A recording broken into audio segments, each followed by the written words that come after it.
My name is Dan Porterfield.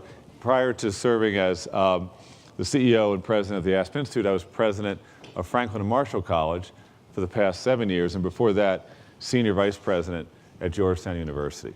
And today's topic is a big one, the clash of values, college campuses, free speech, and safe spaces. And here's how we're describing the panel. What is a university if not a true marketplace of ideas? A place where scholarly pursuits in history, science, literature, philosophy, art, and mathematics can be nurtured and questioned, where cross-currents of diverse thought and perspectives can coexist. Today, students are challenged by the notion of an open society, tested on the one hand by the values of free expression, and on the other, by a profound belief in inclusion. Most, this is students, most, if forced to choose, might opt for the latter. But most also draw the line at hate speech, disavowing its right to First Amendment protections. How are universities responding, and how should they?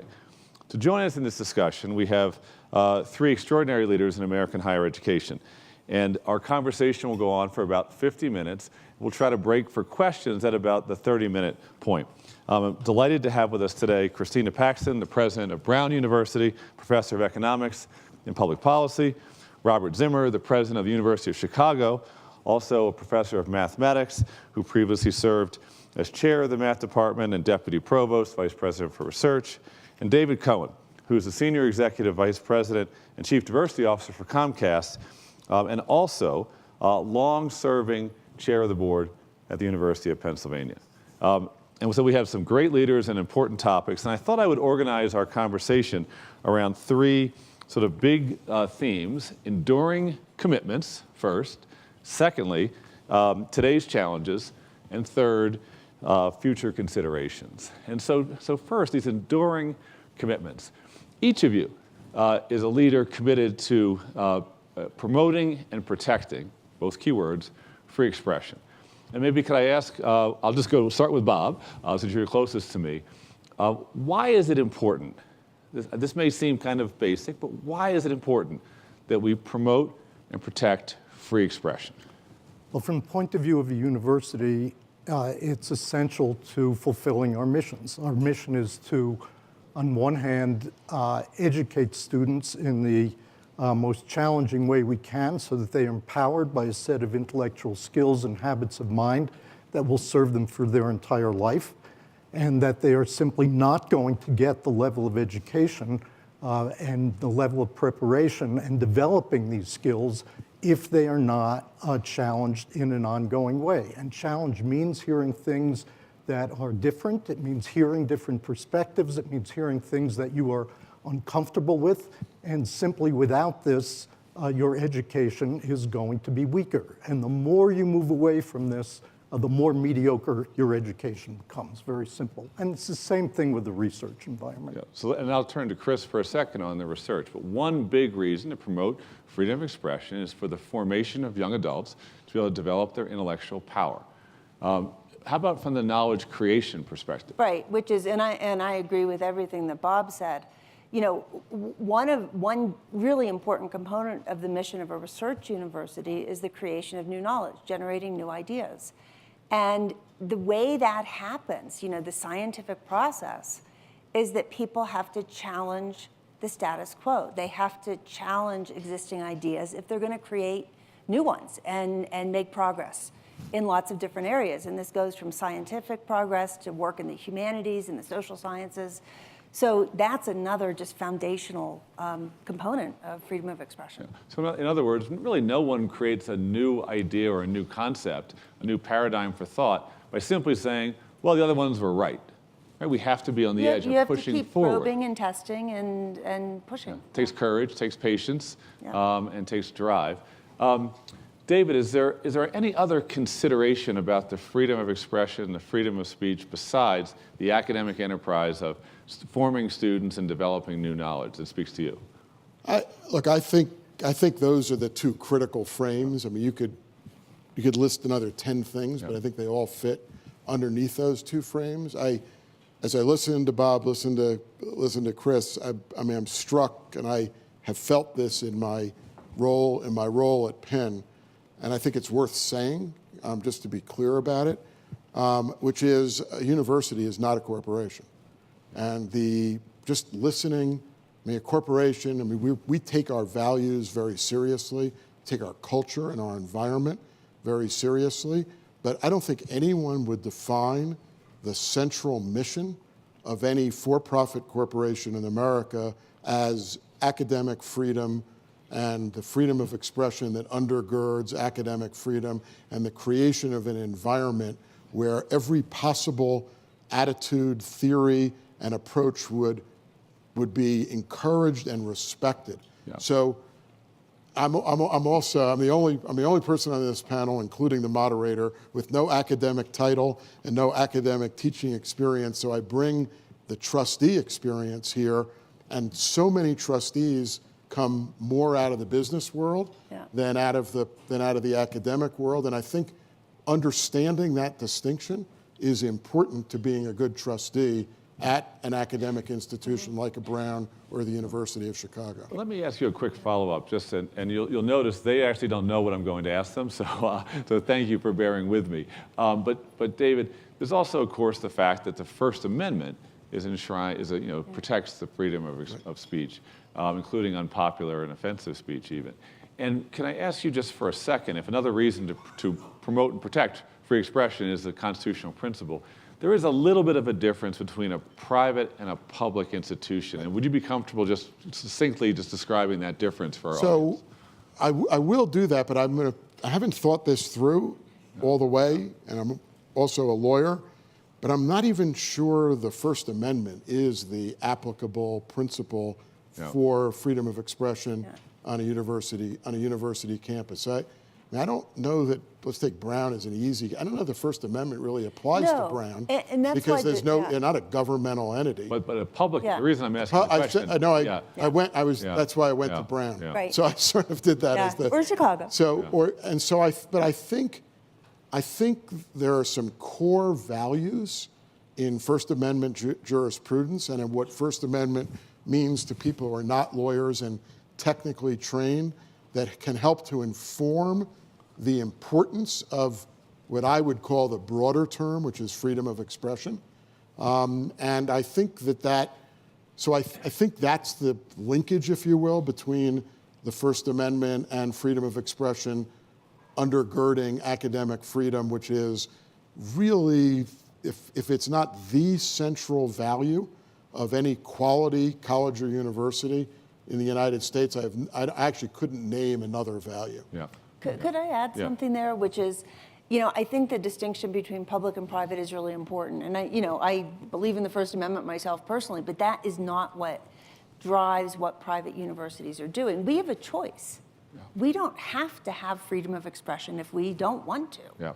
And in a way, it makes it easier for us because we can do what we want.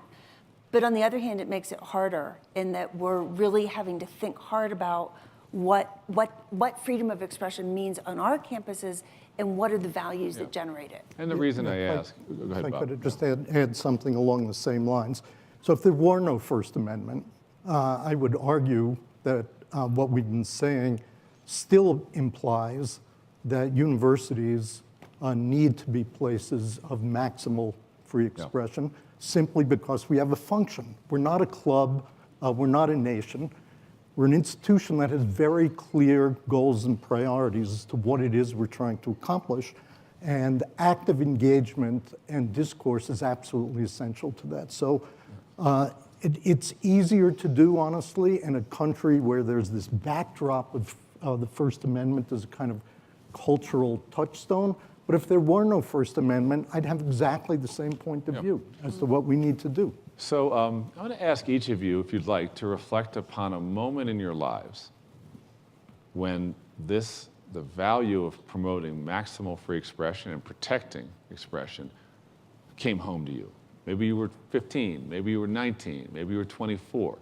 For me, the big moment was at Georgetown University as an undergraduate when Father Timothy Healy, the legendary president of Georgetown, went to San Salvador and gave an honorary degree to Archbishop Oscar Romero, who was an advocate for the poor and was in an incredibly volatile situation with government and death squad activity happening all around it.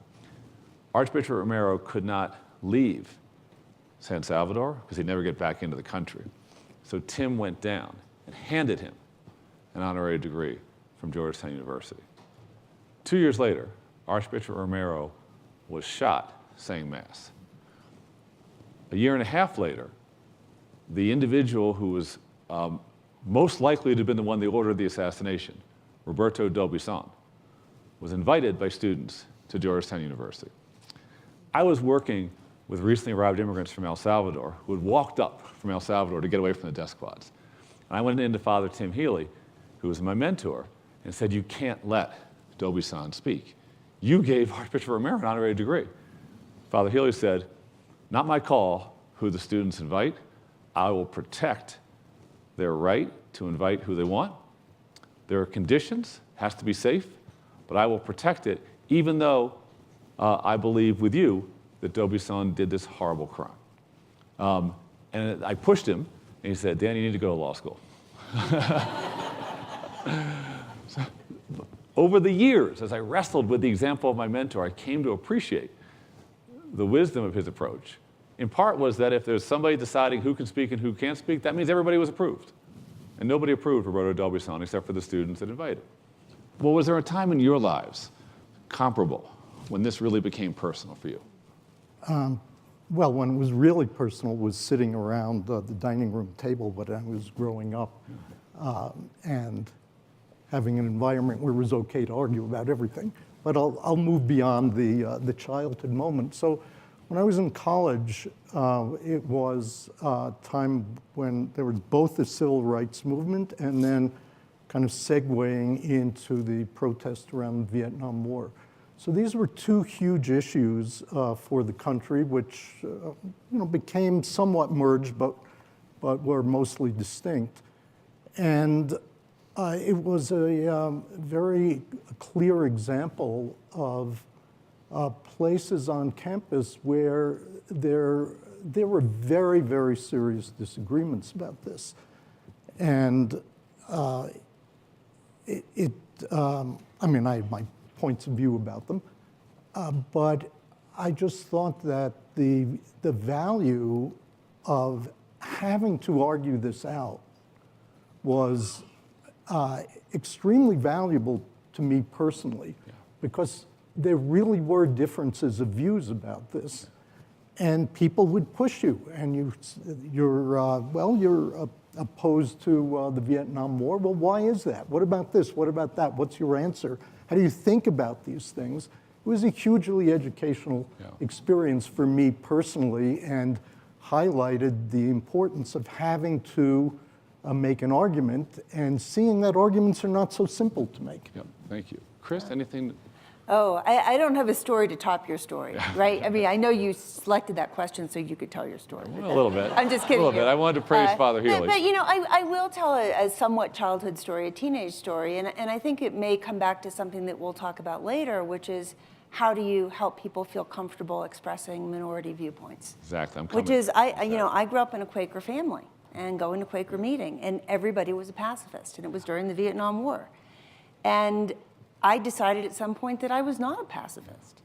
And the ability to kind of talk to the people who were good friends and I'd known my whole life and say, I'm rejecting a central tenet of this religion. Yeah. That's a hard thing to do. Yeah. And so when I have students who come to my office, with those sorts of concerns, I think I understand where they're coming from. And I think you're saying that the Quaker tradition provided a forum and a setting where you could express views counter to the tradition itself. Absolutely. Yeah. And that was sort of an irony, which is I got a lot of acceptance for not believing what everybody else believed. That was great, right? Yep. So, David? So I don't know if this is a commentary on my life, but I've got hundreds of these stories. Yeah. And a lot of them involve me. So maybe I'm like the ultimate contrarian. But I'm going to tell one you and I talked about, which is, I think, directly on point in the university experience. It involved a newly formed student group at Penn, the Penn BDS group. For those of you who don't know the BDS movement, it is a virulently anti-Israel, and I believe anti-Semitic organization. BDS stands for Boycott, Divest, and Sanctions, and they advocate aggressively wherever they can for the boycott of companies that do business in Israel, the divestiture of stocks from endowments, pension funds, et cetera, of companies that do business in Israel, and for sanctions against Israel. So the student group decided to sponsor and invited the national BDS organization to the Penn campus for a national conference. I'm Jewish, Amy Gutman is Jewish, and I think the immediate uproar from every national Jewish organization in the country, every local Jewish organization in the country, every Jewish faculty member, many Jewish students, the assumption was, president of the university is Jewish, chairman of the board is Jewish, they're going to ban them. They're not going to let BDS show up on campus. So fortunately for me, Amy had exactly the same initial reaction that I did, which is exact opposite. Right. That's not what we do. It's really your story. Yeah. The students, I mean, this is not BDS coming to the university and saying we want to put on a conference at Penn. This was a sanctioned student group that had invited a national BDS organization to come to campus, and no matter how abhorrent that speech was, we were going to honor that student organization's right and ability to invite people to come to campus to speak in a way that was offensive to us personally and that was offensive to so many constituencies. And I'm actually proud of both of us. I'm proud of the university. I mean, we sort of came up with the right plan, which is you fight hateful speech with better speech. Yeah. And we worked with Hillel and the local Jewish organizations, the national Jewish organizations, and we counter-programmed the whole weekend. And a lot of morals to this story. I'll tell one story moral and I'll tell one overall moral. So this all started with the Friday night major kickoff, Leonard in the Annenberg Theater, which we filled. Alan Dershowitz was the guest speaker. He said some of this publicly, some of it privately, but one of his major messages was, Alan Dershowitz, also Jewish, one of his major messages was, I am so thankful that Penn has taken this position, because if Penn had not taken this position, I would have to be showing up on campus defending and speaking in favor of BDS. And you've put me in a position where I can come to campus and condemn BDS, not their right to speak, but I can condemn their speech. And I have the freedom on this campus to express that opinion too. And then the overall macro finding from this weekend is the BDS conference attracted about 25 people, and there were several thousand people who attended the alternative programming. And that's the best way to fight speech that is abhorrent. Let me take this. Can I comment on this? Yes, but I'm about to push us. I need some time for the next wave of questions. So no, I'll be brief. Yeah. David didn't mention this, but I think this is an exceedingly important example for which there are multiple lessons. And the natural instinct of so many people who are Jewish would be to shut this down.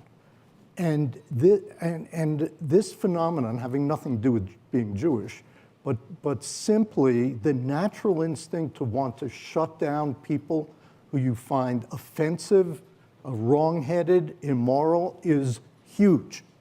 And almost everybody has it. And this is a key part of what is going on campuses now. So we're sitting here in a kind of natural, we're all in a good spot, we're all agreeing, we're all saying the same thing, which I think is good. But the under story of all of this is on campuses, but not just on campuses, is that people are very uncomfortable with a lot of speech and they want to shut it down. And that's why it's so important that universities be active and not passive in terms of protecting freedom of expression. I just want to do one line, and then I promise only one line, which is it's easy to be for open expression when you agree with the expression. It's the challenge is when you hate the expression, and that's what puts all of us to the test when we have to deal with that. So the theme here is enduring commitments. So we also have an enduring commitment to providing a learning environment in which people of all backgrounds can come and engage and take the risk of growth. You agree with that, right? Everybody should take the risk of growth. So what happens when you're there as an 18, 19-year-old, ready to take the risk of growth, perhaps underrepresented, perhaps coming from a background where you haven't yet been in this kind of a setting with people of all these different income levels and all these different backgrounds. You have your own identity, you've asserted to get there, and maybe let's say you're gay or lesbian, and speakers start to show up who are invited who seem to be expressing a kind of a mentality, if extended, that, well, gay and lesbian people don't really have a place here. You're not 50 years old or 40 years old, you're 18, you're 19. I know you've all taken steps to provide an environment where those students who may be underrepresented can trust in the institution enough to take the risk of growth. Now, you didn't bring those speakers, but there they are. So how do you deal with that, with helping the 18, 19, 20-year-old who, be able to feel this is a place where I can take the risk of growth? So let me start with that. I mean, and this is something I think over the past 5 years, 6 years, I've learned a lot about, right? And it wasn't something I expected to be in the middle of when I became a university president. And what I realized is that it's all about education, and it has to start even before they come to campus, to let students know that they're valued, they're welcomed, to talk very explicitly about university values. So say, freedom of expression is just essential, and this is why. You have to teach people that. And also make it clear that we welcome a wide variety of people, and we're going to support students no matter what. So it's talking about those values, talking about the supports that are available, so that they know what they're getting into. So there's a lot of students who are immigrants who make it to top colleges like yours, like mine, and there's a lot of conversation about immigration today. Is it the place of a college or university to try to bring to campus speakers that can speak to the experience of immigration and say to students, I'm here, I get you intellectually, here's some thoughts about the patterns of immigration, about the economic benefits of immigration? Is that a good thing to proactively hope that try to encourage speakers that will allow students to connect? Well, I think that happens naturally. I mean, the university is not a monolith inviting speakers, right? I don't sit in my office and choose speakers. We have institutes, centers, departments, student organizations, and I think their tendency is to bring in speakers who will speak to issues that students are concerned about. We have a first-gen low-income center. A lot of immigrant students are part of that. They have support systems. They have people who they bring in to speak. So there's a role for the college. There's absolutely a role for the university to do that. Bob? I'm done. Okay. Good. So I completely agree with everything Chris has said. I just add a couple of things. So first, everybody needs help being in an environment of free expression. This is not just minorities, not just underrepresented groups. Again, because it is not a natural state. People grow up in certain environments and certain cultures. Most of them have been told and arrive with the sense of this is what's good, and if things don't fall inside the paradigm that I've lived with and been told what was good and supported that, they're going to see certain people as not good and evil and wonder what on earth are they doing on my campus. So I think it's everybody who needs that. I certainly think that it is true that there are, as you both pointed out, particular issues around traditionally minority groups or traditionally excluded groups where it gets highlighted. But one shouldn't say, well, this is a problem for dealing with minorities or excluded. It's a problem for dealing with everybody. And in this regard, there's a really interesting question, which is how well are high schools doing in preparing students for the type of college experience that we're talking about? And I've actually been meeting with groups of high school heads and asking them that question, which is, you prepare students to take calculus or advanced calculus. In high school, you prepare students to write history papers. Do you prepare students for an environment of open discourse and intellectual challenge? I'll leave you to your own opinion as to how well they're doing, but I would say as a whole, this is an area that needs a lot of work. It's not pretending that high schools are Brown University or the University of Chicago or the University of Pennsylvania, but high schools are preparing students, or should be preparing students, to go into this environment. So it's why everybody needs help with these issues. So there's two narratives attached to our institutions. One is that because of the need to cultivate academic excellence and intellectual discovery, we allow and promote, encourage, and protect the widest range of expression. The other hand, there's also with that, on the other hand, complementary a narrative that we seek to be a place that allows the young to come, to thrive, to feel seen and heard, and to connect, and that sense of whole person being developed is also a part of what we're doing, certainly at the undergraduate level.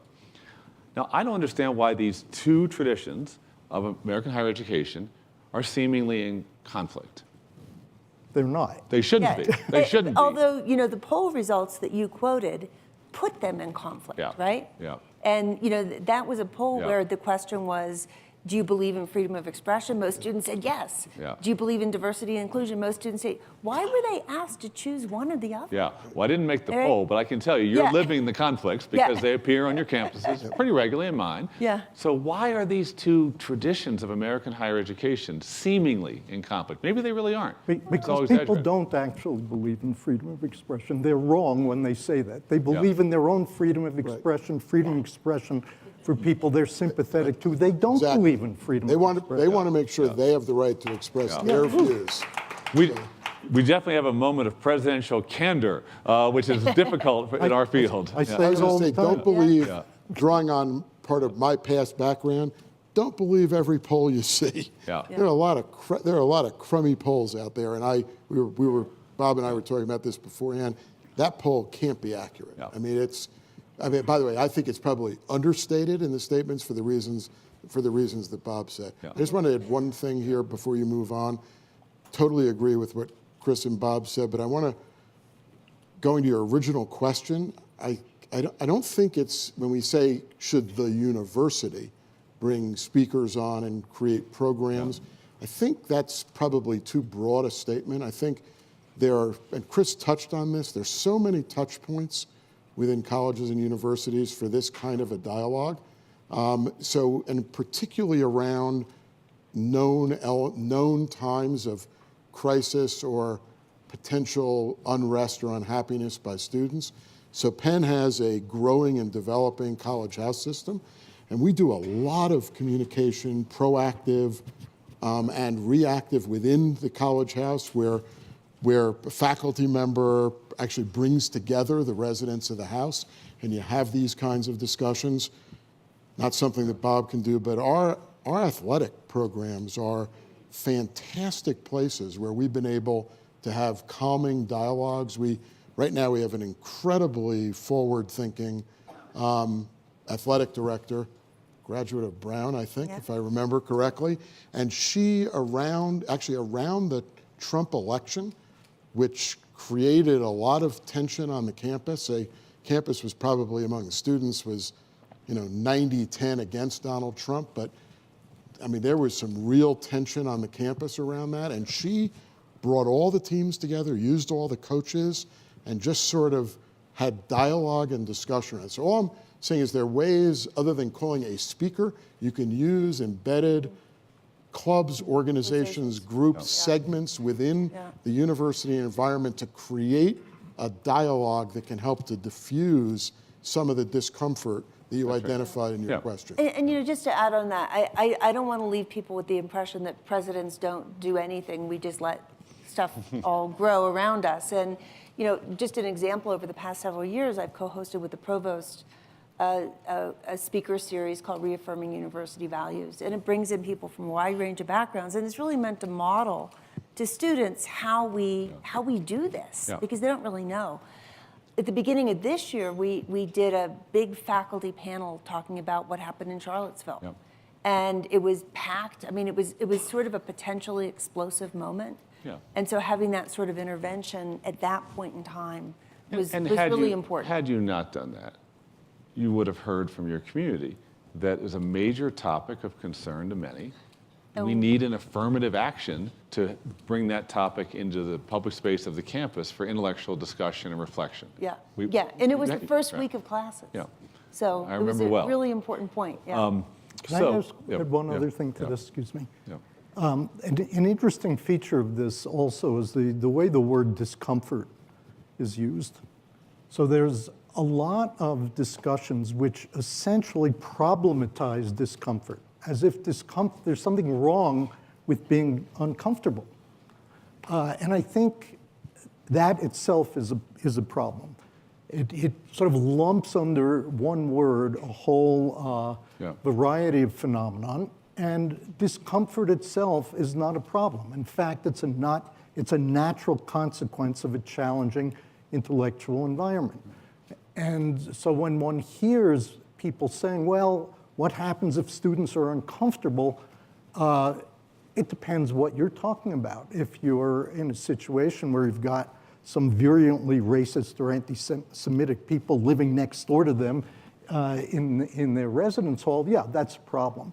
If they're uncomfortable because they're hearing views that they find actually offensive or wrongheaded, but that the necessity for them to argue about that and see through it and learn how to challenge it, or even more importantly, actually challenge their own assumptions, then discomfort's a good thing. Yeah. So the automatic problematizing of discomfort is a problem. I think these tensions, that can be created through the protection of free expression, and I'll go back to my BDS example, and we saw this, and I got some wonderful notes from students, and they actually use this expression. This is the best learning experience I've had since coming to Penn. And I think that's what, I hate to say this, that's what the college and university setting is supposed to do. It's why we want to protect freedom of expression, because it is part of the educational experience, the learning experience, and making better young adults than when they arrived on our campus. So one more question, and then I'm going to open it up. And the question is, and let's not go for the long answer, but the sort of crisp one on this. Is there a crisis? Is there a crisis? Everyone in that audience has read articles about outrageous circumstances, or seemingly outrageous, on certain campuses where a speaker is sort of heckled down, or where there's a giant protest that seems like it's not under control, that intimidates an event from going on, or that hears about a speaker who opts out. This is different, I think, but who opts out because they don't want to deal with unrest they expect coming. We've all read these articles. They seem to define the academy today. You both, and the three of you, all say you're committed to both narratives. So do we have a crisis, a real crisis happening on the campuses where we work, or do we have a crisis in the public space on how we're being defined? Well, I don't like the word crisis because it creates the sense that doom is upon you the next minute if you don't fix up something in the next 24 hours. So just to get away from the hysterical, my own view is that there is in fact a deeply serious problem, that it's pervasive, that the kind of spectacular things you see are symptoms, but they themselves are not the real problem, and that the real problem is what is happening day to day. If you are on most college campuses and you are living in a residence hall and you have politically conservative viewpoints, which are generally speaking antithetical to those in the environment, what's the nature of the discourse going on? Are you ostracized? Are people, how is that discourse going? How are faculty responding to students who are passionate, self-righteous, declaring they know what's good and bad? Nobody likes being declared an evil person and a bad person and shouted at in public, being said you're a bad person. How much of that is influencing people's behavior? So I think the the symptoms you're seeing of these kind of big, spectacular things about which I have some other views, but it is not really the main point. The main point is how do we reinsert into campuses across the country this sense of mutual intellectual challenge, mutual intellectual tolerance, which intellectual tolerance doesn't mean you're polite and forgiving. It means you take what the person says seriously and deal with it. A set of problems, but let's not call it a crisis. Chris? So I would this may be one area where we disagree a little bit. Yeah, right? So we we've should had have a this little before, disagreement.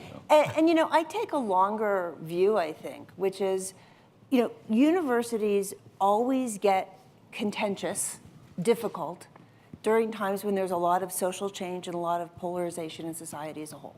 And we saw this during the Vietnam War era, we saw it during McCarthyism, we saw it during the discussions about abolition in the 1800s. Yeah. And so these things they're broad, they're in society, they play out on campuses. And so we have episodes where we face these issues and we grapple with them and we address them and then we go back into a period of calm again. Yeah. So a recurring phenomena. Recurring phenomena, not a crisis. Yep. But when it happens, that's the point where you really need to address it. Bingo. Right. Now David's a board member. You have a different role than a president, Right. obviously, on these questions. But from your vantage point, and then I'm going to open to the audience, how do you frame the moment that we're in today? So I actually don't know, Chris, that you disagreed that much with Bob. Well, So that I'm not going to disagree I was that just much trying either. to inject I some- think I think this is the conflicts that arise out of freedom of expression is one of many challenges that all of us in the college and university community have to our culture and to our commitment to education and to protecting and nurturing our students while challenging them and making sure that they graduate in a better position. So I think it's something that requires ongoing proactive as well as reactive attention. But in my judgment, it doesn't arise anywhere near to what I would call a crisis in American higher education. Okay, good. And there is an outrage machine out there that I think that's taking isolated incidents and overinflating them. Yeah, so there's that point. Yeah. Okay, we're going to, lots of hands. May I ask that you ask your question in the form of a question?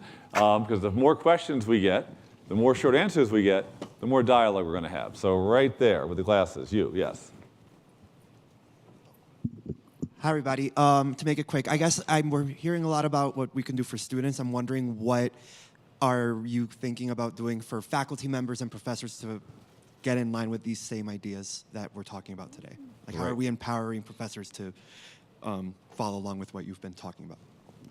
Well, I mean, my own view about this is that faculty play an absolutely critical, pivotal role. I mean, they are on the ground and inevitably are the ones who have to model discourse, have to create discourse, and so on. The best thing we can do for faculty is be very clear that they are protected in being in being an individual who's going to be stimulating challenging discourse. And we have plenty of faculty members who at various points in their careers take very controversial positions, and I and they get a lot of mail about what they've done. And we have it's never an issue. I mean, we just tell them we're going to, they don't need to worry about it, and we'll take care of all the letters we have. So the minute you start kind of waffling on this, and you yourself as a leader become afraid of confronting self-righteous mobs, let me say, then you're delivering a message to everybody in the organization that you have to be afraid of confronting self-righteous mobs. One of the things I've been pleased with at Franklin and Marshall is that our faculty developed a statement of freedom of expression, which included some nuance around when is something harassment and not simply freedom of expression. But on the other hand, they also developed a whole approach to inclusive pedagogy so that they could be effective educators in a classroom that's changing rapidly in terms of the demographic backgrounds of our students. And they felt they could accommodate both of those commitments. Let me look on this side. Can I add one more thing to that? Yeah, please do. Please. Yeah. Sorry.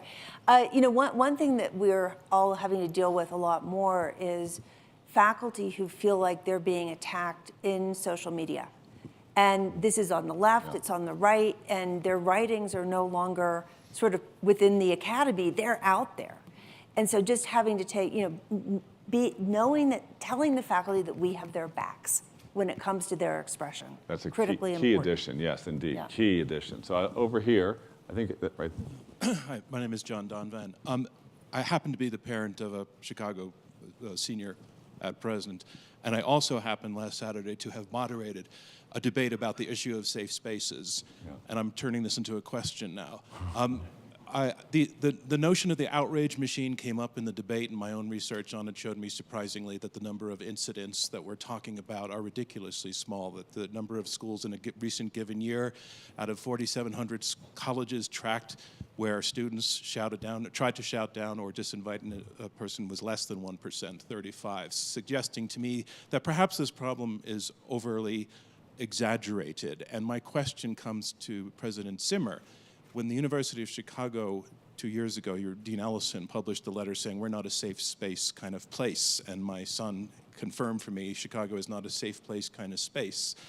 Was this a marketing move more than anything else, since there is this outrage machine? Yeah, so I would say that anybody who says this is a marketing move is being pretty offensive, to be honest. This is not a marketing move. This is a statement of principle about what the University of Chicago has stood for in terms of being what we think of as the most challenging intellectual environment. And so the simple answer to your question is no, it was not. It was meant to reflect the values of the University of Chicago and what we stand for. you thought it was important to get it to first-year students before they showed up, partly because of the dynamics of high school, where maybe the table hasn't been set? It was in an environment in which this is an ongoing issue where you can say, well, how can you be opposed to safe spaces? You're opposed to people being safe? Well, of course, what happens is the word safe spaces becomes a place where you can now say, well, these views are really abhorrent to me. I need a place where I feel safe. Well, yeah, I mean, we're not opposed to the right to free assembly, but the idea that you're going to create these environments where people do not have to confront serious intellectual things because they feel uneasy is just, it's just all wrong. And again, I want to point out that these things are real, and it's not just the super popular thing of shouting things down. There is a real environment of what I would say is a orthodoxy of views as to what's acceptable thought. Going back to Chris's point, there always is such a thing, and it always needs to be confronted inside a university environment. We happen to have one right now where there's a particular moral stance to it, but there's always been a moral stance to it. I mean, all of the examples Chris pointed out, it's not as if people were not saying they have the moral right and so on. Everybody always thinks they're morally right. People who are opposed to other people's free expression don't say, well, they're good, but I don't want to hear them. They say they're jerks. So it's really a matter of how you're dealing and how you're talking about an environment which is ongoing and pervasive, and it goes back to what I was saying before. People don't want challenge, they don't want free expression, and the University of Chicago's been devoted to this environment since its beginning, and that's who we are. We're in the lightning round, the last 5 minutes, so ask your questions succinctly right there with yeah, that's it. I'm sorry, actually I called on the woman to your left, to your right. Thank you so much. So I'm here as an Aspen Scholar, but also as a LEDA Scholar, so it's great to be here. So the question that I had was essentially, if we know that currently universities are dealing with free speech and trying to obviously like have this be present, while also boasting about their diversity statistics and also trying to increase the retention rate of these students from marginalized backgrounds, when the freedom, when we are protecting free speech that reinforces that these students shouldn't be on these college campuses, how are you also dealing with and addressing your goals of increasing the retention rate of students like me on campus and making it a space for us to exist as well? So just real quick, an example of this is Stanford. I just graduated from Stanford. Is it okay if I actually pause on the example and get to the moderators? Because you asked the question very well. I'd like to hear what they have to say. Absolutely. Yeah. So just to get back, I think, the challenge of making sure that every student who comes to Brown feels welcome at Brown, feels like they deserve to be there. It's something that I say the first day they come to them every year. You are all here because you deserve to be here. You have to follow that up with action. That means having support services for our veterans, for example, who often feel like they're under attack, their ideas, their views, and even their experiences are being threatened. We have a first-gen low-income center. So we do have different centers and programs that are really there to support different types of students. And many students cross boundaries across those centers and programs. And they're meant to be supportive. So I think we need to do that for all students. In addition to supporting freedom of expression, I don't see those as being at odds with each other at all. Next question, right there and straight ahead. Yes, you in the yellow pants. Yes. Do you have yellow pants on too? I guess I wore the right outfit. At any rate, are we not missing an opportunity in looking at that 6 months when a student gets accepted to college and sort of floats from January to June, last half of their senior year, in what I call the handoff from the high school to the university? Can the universities and high schools do a better job at partnering in getting students ready for some of these issues? Good question. Anybody have an answer to that? I'd say yes. Yeah. Yeah, I mean, we have an online course for students that they do in the summer before they come to Brown that addresses these issues. Bob, anything you want to add to that? No, I think it is a really good question. I mean, we also have been working on this, but I would not say we've achieved the maximum that can be done in this way. I'm going to look toward the back of the room if I can, all the way back, straight ahead. You with your hand up right there. Yes. Hi, Barry Weiss from the New York Times. I had an experience here last night where two people, very prominent in their fields, told me that they would never associate with a social conservative and that people that are socially conservative are horrible and maybe even evil. I'd like for you to reflect on the extent to which you think the politics of campus are sort of bleeding out into the broader culture. Okay. It's a question of, I think, theory. I'm not sure if there's data behind it, but go.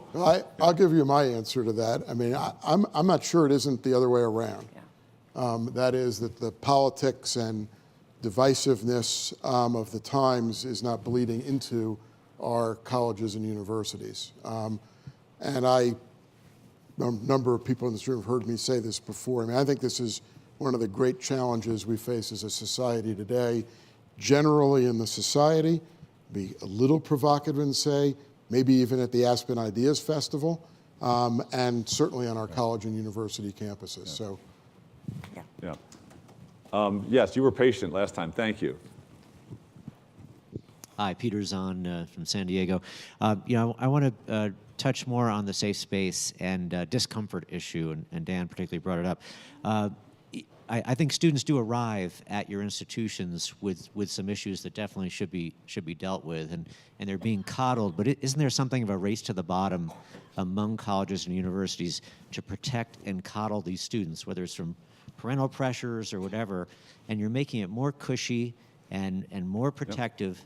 And so are there ways that and I notice also that all of you are with private universities, and my sense is that maybe public universities will have a little bit less of that, but not always. But it's okay, I'm going to take your question. Is there a way you can resist? So are we nurturing resist those butterflies? pressures? Are we making Yeah. students more like snowflakes? I don't think our students are coddled. I would strongly disagree with that. I just don't think they are. And in fact, a lot of the students who are coming in, to get back to the earlier question, have come from really tough life experiences. They are not coddled people. And they're people who care a lot about what's going on in the world. They want to address concerns in the world. And I'm incredibly proud of them. We're not trying to pamper them. Many thanks to David, Chris, and Bob for your thoughts today, your work, your leadership. Thank you all for being here.